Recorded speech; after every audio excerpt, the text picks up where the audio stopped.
వివేకానంద రెడ్డి గారు గుండెపోటుతో చనిపోయారా, లేదు ఆయనది వేరే కారణంతో హత్య జరిగిందా?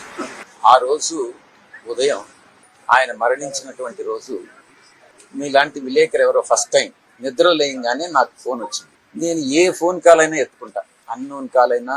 నిన్నటి నుంచి ఫోన్ ఆపేశా, కృష్ణ గొడవ పడలేక. ఎవరో ఫోన్ చేసి అడిగితే నాకు నిజంగా ఆశ్చర్యం అనిపించింది. వివేకానంద రెడ్డి చనిపోవడం ఏంటి, గుండెపోటు ఏంటి, ఆయన సన్నగా చాలా హెల్తీగా ఉంటారే.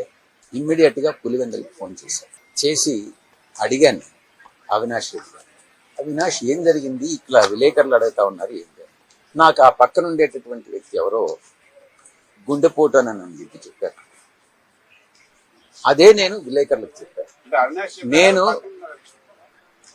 చెప్పారు మొత్తం మీద ఆ ఫోన్, అప్పుడు అందరూ కూడా బిజీగా ఉంటారు. మొత్తం మీద నేను ఫోన్ చేసినటువంటి మాట వాస్తవం. ఆ ఫోన్లో నాకు వచ్చినటువంటి ఇన్ఫర్మేషన్ నేను విలేకరులతో షేర్ చేసుకున్నానే కానీ నేను అవినాష్ రెడ్డికి ఫోన్ చేసిన మాట వాస్తవం. ఆయన ఎవరికో ఫోన్ ఇచ్చిన మాట వాస్తవం, పక్కన ఎవరికో. ఆయన నాకు చెప్పినటువంటి మాట వాస్తవం. అదే విషయాన్ని నేను విలేకరులకు చెప్పినటువంటి మాట వాస్తవం.